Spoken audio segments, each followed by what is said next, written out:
David. Stuart, I would really appreciate not recording, 10 minutes of this and then you breaking Zoom. It wasn't me, I promise. Oh, really? Who was Yeah, it? I I didn't do anything. Oh, that's the problem. You don't do anything and now I'm just kidding. What So if we take did two. what if we did a podcast where we just asked questions? I think I think that's a great podcast. I want to highlight a couple quotes on the importance of questions, and then we're going to dive into this. Okay.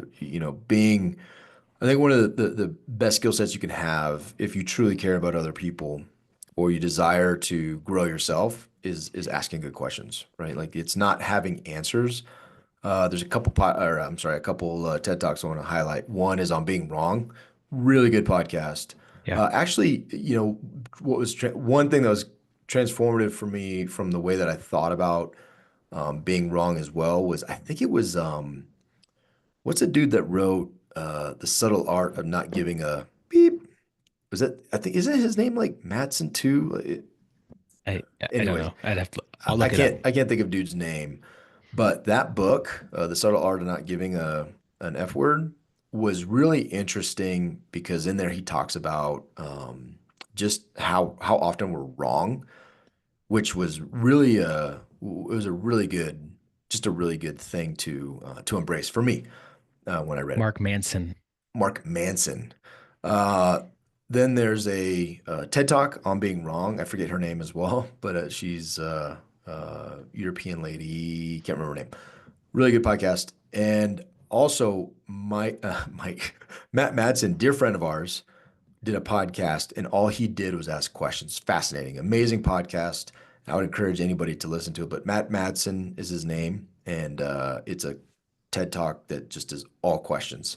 But just a couple quotes from some other really smart people. So Albert Einstein said, "If I had an hour to solve a problem and my life depended on the solution, I would spend the first 55 minutes determining the proper question to ask." It's fascinating. Uh, Another one is, excuse me, Edwards Deming said, "If you do not know how to ask the right question, you discover nothing." So effectively, you don't ask good questions, get content and comfortable in being where you're at, never growing. And then I like these last two. Actually, there's a couple. Three. Sorry, Anthony J. The uncreative mind can spot wrong answers, but it takes a very creative mind to spot wrong questions. I love that. Claude Levi Strauss said, "The scientist is not a person who gives the right answers. He is the one who asks the right questions." And then last, Drucker said, "The most serious mistakes are not being made as a result of wrong answers. The truly dangerous thing is asking the wrong questions." And I really like that. So we're just going to I don't have any questions sorry, I don't have any questions prepared, but I do believe that it is a skill set and there's practice in just setting your mind in a place where you just want to ask the right questions, where you want to, not even the right questions, just to ask questions, to be curious, to truly desire to know someone better, know them deeper. And that's every relationship, right? Every relationship we can go into, we can be curious and be other-minded. And so we're just going to practice. We're going to see where it goes. Just going to ask some questions and hopefully it spurs good thought and conversation for our listeners in their lives and for us, right? Maybe there's some questions that we'll reattack after that are like, Stu, I actually genuinely want to know. Like, for Yeah. example, like Stu, your mom and your dad, pretty good looking folks. What happened to you? Amazingness is what happened. I know we're not Well, supposed to you're answer not the supposed to answer questions, that but question. You answer the uh question. You threw your bias in there and my bad. fail. Fail within The 1 minute. TED Talk, I looked it up. TED Talk on being wrong. That was from Catherine Schultz. Hmm. We actually did a podcast a while ago on that TED Talk. I remember another one I wanted to talk about was the book The Road Less Stupid by Keith Cunningham. He promotes asking good questions and uh, spending some time in those questions. He calls it thinking time, and like make it a habit as a part of your like morning routine to do some thinking time. Basically, put everything away, ask a good question, and then just journal on it and just like write as much as like whatever comes out of your mind. And you can really come up with some pretty solid business solutions when you're asking like hard, deep questions like that. So uh, maybe put that into practice. I like it. I Are you like it. ready? Are you ready? No, but let's go anyways. Dude, you just failed it again. You started with a question, I asked you a question, and we were going. Man, Okay, this is not going to be a successful let's podcast if we start. can't. Who wants to go first? Well, I think it's always safe to consider other people, and in that, I would like to ask you to go first. That wasn't a question, but I asked you to go first. All right, start now. Go. What if there isn't a heaven? Hmm. What if there is a heaven? What if we were never roommates in college? What would my life look like if I truly gave Jesus everything?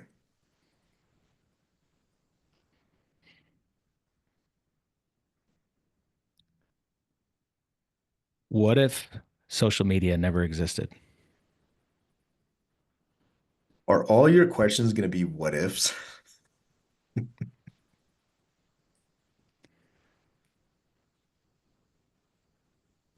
Why do we exist? How long are people going to listen to this podcast if we have 30-second breaks between each question?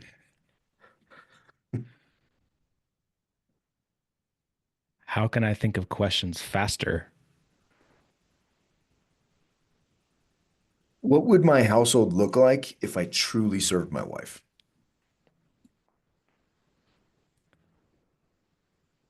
What would our lives look like if we truly served our friends? Would my relationship be more profound with my children if I was genuinely curious about their thoughts around problems?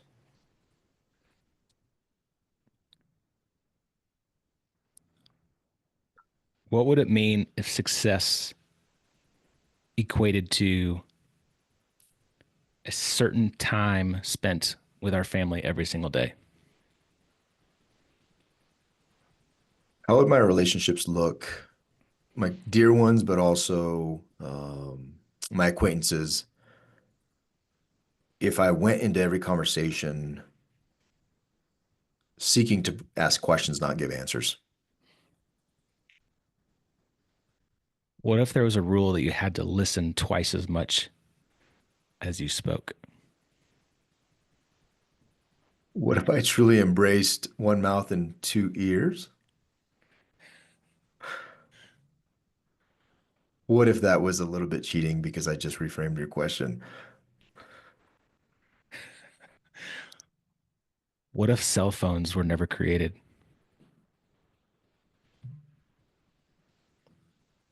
What if I did have a fax machine?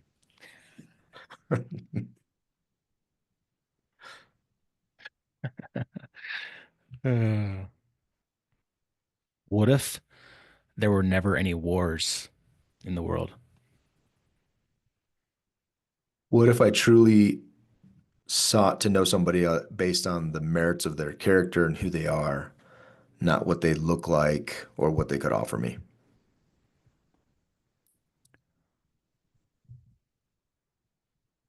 What if there was no judgment of how people made decisions and the choices they made?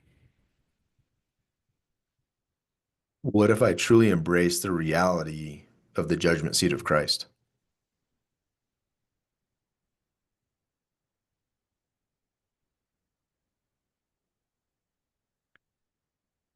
What if the questions that I asked were truly the outpouring of my heart? What if I didn't have to drink coffee every morning? What if I didn't have to pee every hour? How much could I get done if that weren't the case?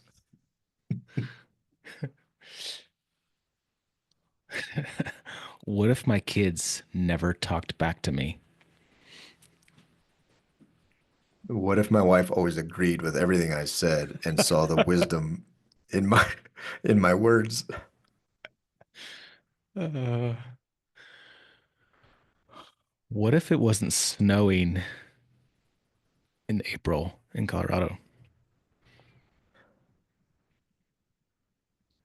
What would my businesses look like if I truly sought the Lord before I made decisions to go forward? What if I actually practiced the laws that were written in the Bible to a T?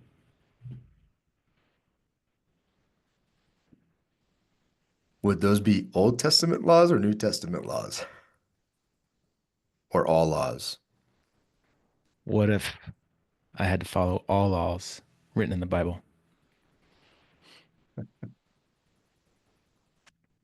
What if some of the laws that you practiced were potentially illegal in today's culture?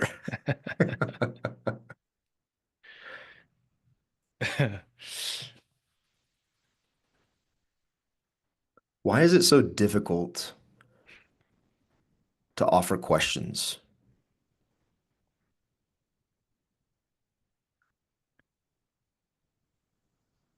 What if there were only fiction books?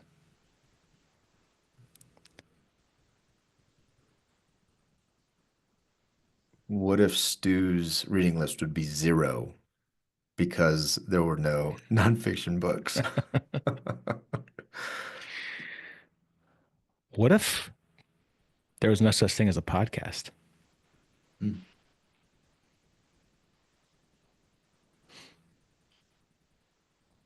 What if I genuinely sought growth, regardless of the cost?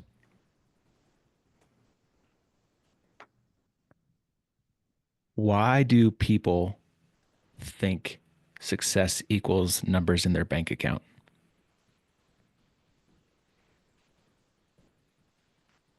Why do I feel like I am qualified and worthy to be a source of answers instead of recognizing the value of great questions? What does that say about what does that say about my character?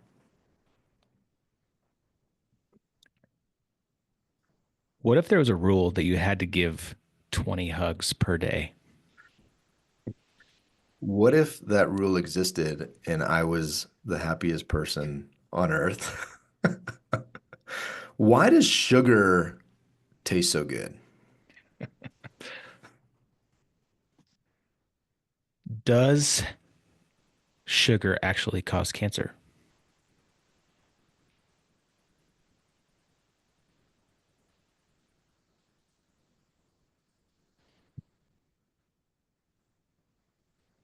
What holds me back from being the best friend possible?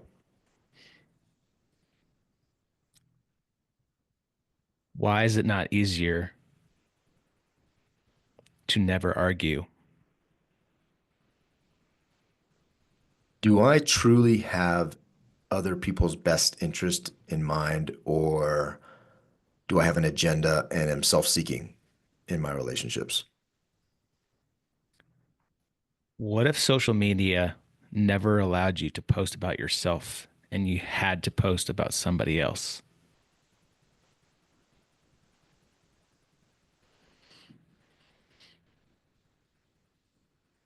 What if I truly practiced 100% ownership of my reactions? Why do I get sleepy at 8 o'clock at night? Why do you go to bed at 7:30 like a tiny little baby child? How is it that I wake up every morning at 4 a.m. without an alarm clock, regardless of when I go to bed.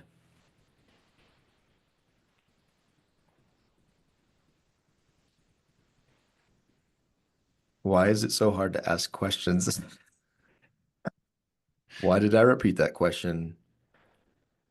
What is it in me? How do I build the skill set around looking at other people the way Jesus looks at them and treating them accordingly? Second question on that is when I read the two most important commandments are love the Lord your God with all your mind, heart, and soul, and love your neighbor as yourself. Do I embrace that for my life or just expect it from others? What if I truly knew every neighbor on the street where I live? Why do my children smell so bad?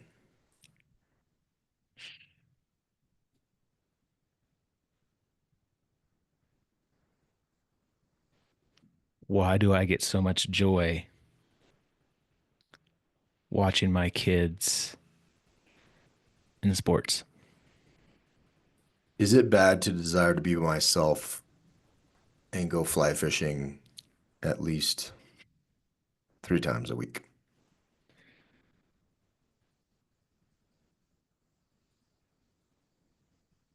Why do I feel guilty when I leave to go enjoy things for my own and not at the expense of possibly others?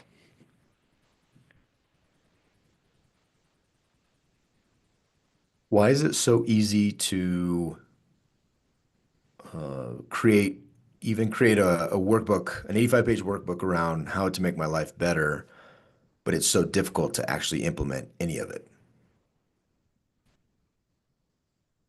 Is there an actual diet that allows you to lose weight and grow muscle and be really healthy? Do I really care about being healthy?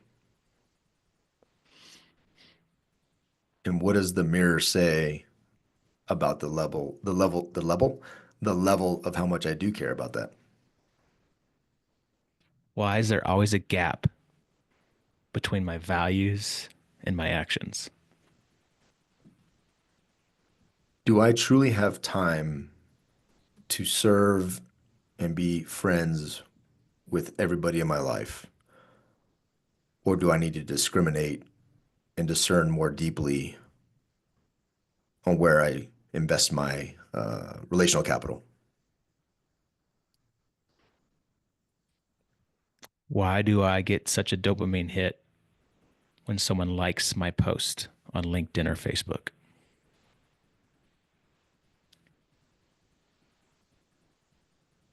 Am I truly more concerned about how Jesus sees me or about how others see me?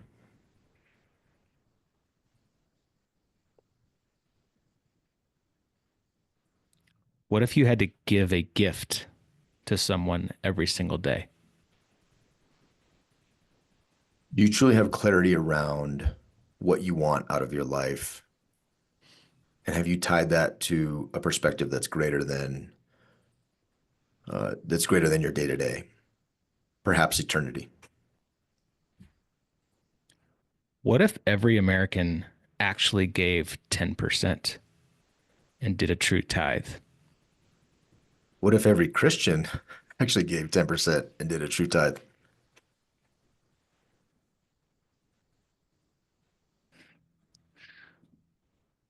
What if your nose wasn't crooked?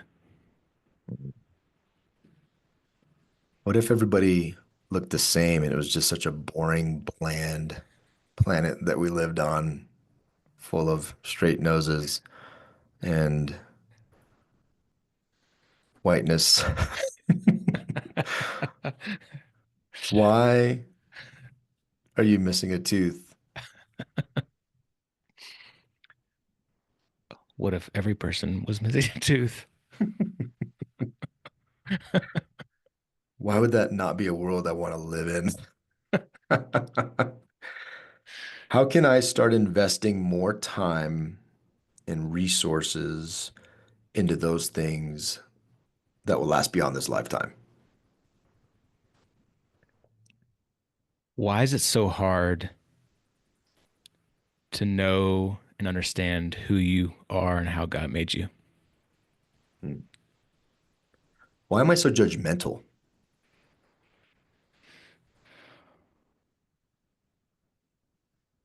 Why Why is are life you so hard? so, why is life so hard? Is that what you said? Yeah, why is life so hard? Yeah. Why are you so dumb? Why are you so judgmental? Why am I so rude? Why do you think you're funny all the time? Why does my wife not think I'm funny?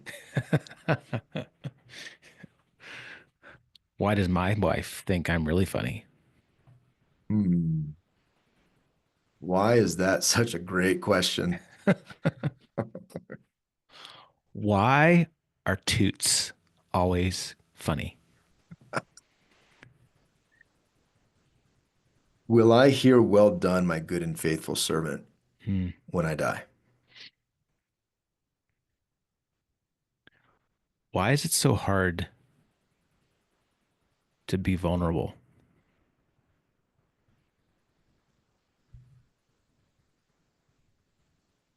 Why does the Bible tell me to rejoice always, pray continually, and give thanks in all circumstances?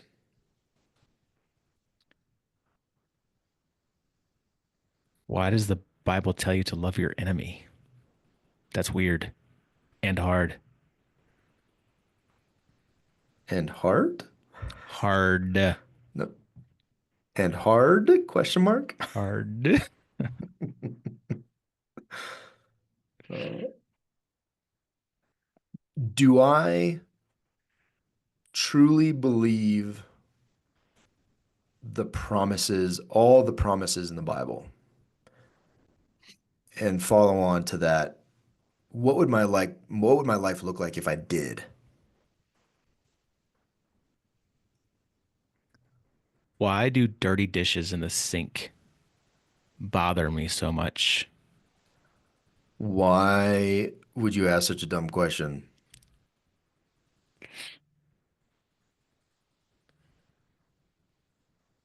Why do I get so much satisfaction from mowing the lawn?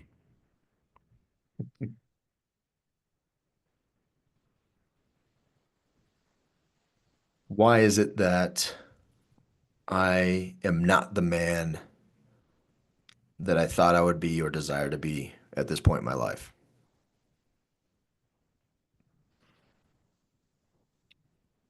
Why is it so inevitable that you will receive a wound from your father?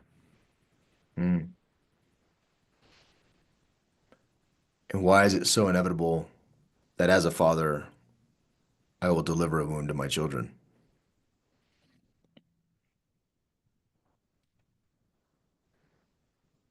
Why is it so hard to balance life?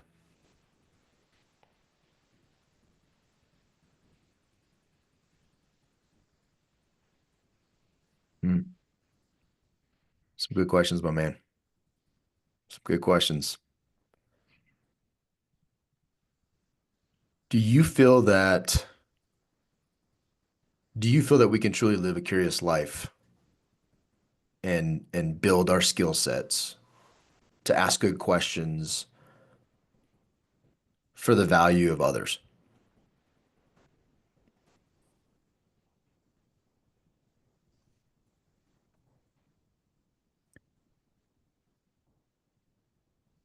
What if Jesus didn't come back on Sunday? Mm. Why do I have so much joy in the fact that he did, though?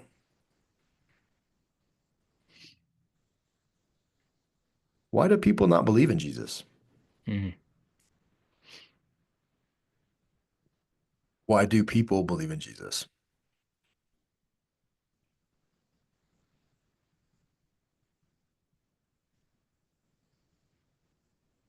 Why do we get old? Hmm. Are you growing tired of asking questions on this podcast right now? Are you running out of questions? I don't believe that we can run out of questions if our heart is in the right is in the right place. What do you think about that? That's a terrible question. That is a terrible question. Uh,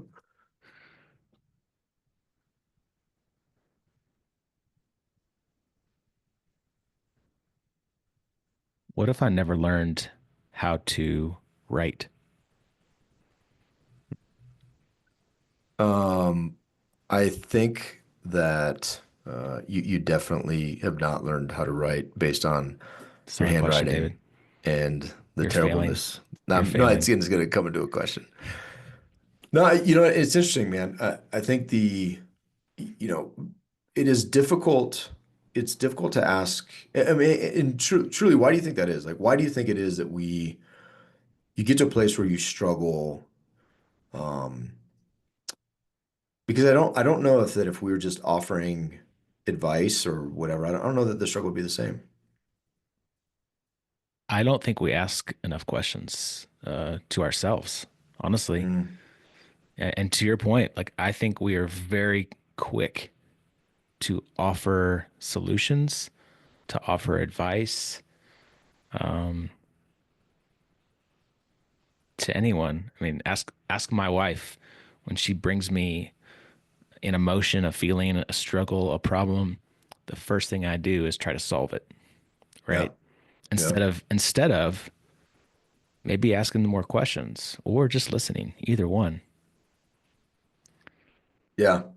No, it's good, and I think obviously a different kind of podcast, but what really has me, practically speaking, um, I want to revisit my, we've talked about a vision in the past and writing your vision down and all this stuff for your life, but I want to approach it from a different perspective and really, and I love the idea of, I was thinking about journaling when you talked about the what is it, the road less stupid or We're a whatever. little stupid. Yeah. The idea around the journaling, my journaling sessions, I think I'm gonna change it up because typically they're prayers that I write out and just some reflections. But I want to start with a question, and I really Yeah. like that, and start with a question around potentially what I just read, or this is I've not done it yet, but just refining the habit and refining the skill of I think we have such a desire to be respected and to be looked up to. I'll be honest. I was having a conversation with a guy today, and one of the things he said is he's like, man, it was a gift. He said, you gave me the gift of your vulnerability, and I was like, oh. And I'll tell you one thing, and I think questions is the same. One thing about vulnerability is, dude, it gets so much easier. Like as long, not everybody deserves. Not everybody, no, I shouldn't say deserves. You shouldn't pass out vulnerability just because then it's a different kind of thing and it shouldn't be every conversation, I don't think. Right? Not Right. everybody deserves my just being open. But if I feel led to share something, especially if I feel like that person maybe is in the same struggle as I am, and then we can be together in that conversation, there's a blessing and a gift in that for sure that I receive as well. But I think questions is very similar in the sense of it gets easier, right? Like if I am genuinely curious, and one of the things that came out in that conversation, I didn't really think about this, but it's something that you and I were talking through. I told this guy, I was like, dude, you know what? I used to think I wanted to be on a stage and talking about this stuff, right? And what I'm realizing lately is I've given more time to one-on-one conversations and going deep with individuals. I'm realizing that could be where God truly wants me in that moment because of the depth of the relationship, but also like people are hurting, dude. And people aren't asked enough questions around their pain. Mm. And even fewer people are listened to or given the opportunity to express those things and have somebody just sit there and be like, I just want to, I'm here for you. I'm just here to listen. There's no judgment. And I'm not even going to give you an answer. I'm just here to listen to you. And dude, that could be that is not can be. That has been a huge blessing for me and for others that I've seen, in our circles. Because it's missing so much because everybody wants to throw out their opinion. I mean, you see it everywhere, right? Everybody's got an opinion about religion, politics. I mean, and it tends to be strong and it tends to be, quite often extreme. Yeah. It's like, okay, well, how do you reverse that, and how do you make the difference one person at a time of just listening? And I think questions is a great way to really get after, like, man, that conversation was really good, and and I feel amazing about it because somebody just listened to me. How are you on the other side of that? How do you position yourself to be on the other side of that? Yeah. I mean, one thing that I've noticed that's been powerful inside the Kinetic Man is, when we do these hot seats and we just give the opportunity to someone to just speak their mind and be vulnerable and real and open up to whatever is going on in their lives. And, I think there are some offers of advice and thoughts from the other men inside the group, but I think more than anything, it's just a place where you can kind of release, and allow for a space for people to listen and yeah, ask questions, right? And get you thinking differently about certain situations. And it's a really powerful thing when you open up in a room uh, and be real. And then on the other side of that, guys that are just genuinely asking questions because they care about them, right? Because they love them. It's a good place to be. Yeah, man. Well, and also, I mean, maybe we should practice the habit of asking permission before we start giving advice or point, Mm, right? Like asking permission to, hey, do you mind if I speak? Do you mind if I speak into that? Because sometimes, man, and be discerning in that, because sometimes just listening is really what's required. And if you find yourself, there's an interesting exercise that we did. You had to, whether your comment or question after someone spoke, whether you were asking a comment or sorry, asking a question or giving a comment, it had to start with the last letter of the last word they said. And so what that really did is slows everything down, but also you're tuned in. You're like dialed in because you're listening because you don't know when this is going to be their last word, and you have to start your whatever what you're saying with the last letter of the last word they say. But what a thoughtful exercise, because oftentimes we're just waiting for somebody to finish talking, and you right? already have an You, answer you already, planned. you're already, and I'll tell you, even in asking these questions, one of the challenges that I wanted to be present to listen for your question, but I knew I had a question coming up, so I started thinking about a question. So I Yeah. didn't really listen to your question. And Thanks a lot. yeah, I'm sure you didn't do that. But it's very, it just, if we want to be good at this, if we want to be better at it, there are little things that we can do tactically. And like that's one, because sometimes if you don't have an answer prepared and you have to think through it, like the person appreciates that thoughtfulness as well. You can even address the silence and be like, hey, that was really impactful. I'm just trying to unpack that a little bit, Yeah. right? And there's a level of depth to that, instead of like, when people are waiting for you to finish talking. And I do it, I do it too. I'm like, all right, here's what I'm gonna say. And dude, there's not a lot of depth in that. That's about you. That's about you. Well, And it's another not about them. Like right now, another you're talking powerful right answer. over me. I'm just totally joking. Another powerful answer is I don't know. Mm, yep. And being okay with that. Being okay Because with the that. chances are 90% of the time you don't know, right? Like you really don't know.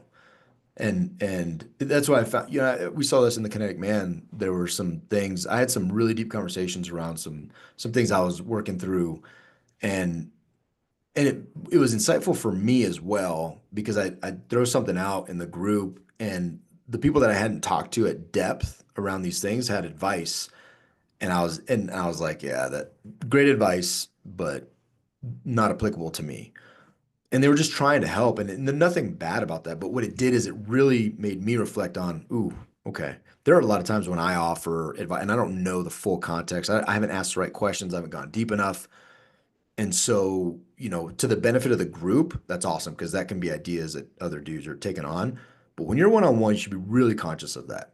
Like, do you understand the full story? Right. Right? There's a book, the guy that wrote Black Swan, is it Nasiri? Man, I'm terrible with authors' names today. But who wrote The Black Swan? Have you read that book? I have. It's been a long time. Yeah, Lebanese dude. Good, good, good book.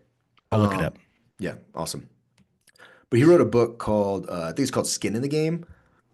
Dude, it was really good because where he was coming from, Nassim part Taleb. Nassim Taleb. Um, I said Nasiri. I'm like thinking of Justin Nasiri. Nassim Taleb. Anyways, in that book, one of the things that really stuck with me, he said, "Hey, you have to be really careful with the advice you receive because most people offering that advice have no skin in the game, right? Mm, So a lot of people are quick to be like, "Oh, you need to leave that person. You need a divorce. You need this. You need that. You need." And after that advice comes out, there's no consequences for their life. There's no implications for their life on the decision you make. And you have to understand that. And if you can preempt that with your own advice, questions, whatever, the skin in the game that you have, if you can preempt that and recognize, hey, if I give advice, I need to recognize that if they take that advice, the implications are all in their life. And I need to feel responsible for that. And so I should really be conscious of what I say and throw out there and be very sensitive to the idea around, hey, they very well may take your advice. And is that really what you wanted to do or what you wanted to what you would do if you were in their situation? Oftentimes slowing that down and asking more questions enables you to get to a place to really be able to pour into somebody. So it's anyhow, good stuff, man. Yeah, it's something that I definitely need to practice more of is talking less, listening more, asking more questions. And yeah. Often what we're offering is a band-aid on a huge wound if we're not really, and then we check that block. Like I feel great. I gave them advice. I think it was good. And I'll tell you, what I do now when I go into whether it's a forum, a TKM meeting, a one-on-one, I try intentionally before I go into it, open my hands. God, what do you want to say through this? And dude, what's really been fascinating about it, it also removes all the pressure. Like I feel no pressure to give any of these people a nugget. I used to feel like, oh man, I gotta offer them something, or else it's a right. failure, right? And now I go and I'm like, and I tell them, I'm like, hey, I'm not here to offer you anything. I'm here to offer you an ear. I'm here to be used by the Holy Spirit. And if He guides this conversation a certain way, and I'm also here to learn from you. And dude, like zero pressure. It's been amazing. And not that I'm Love great that. at it, and not that I'm, that's not a tooting my own horn because I struggle mightily with plenty in that, but the amount of pressure that comes off of it is pretty incredible. It's good stuff, man. Ask more questions. Ask more questions. Ask more questions. I hope you have a good day. Question mark? Question mark. I'm Ron Burgundy. All right, homie. Bye? Bye. I love you. Yeah.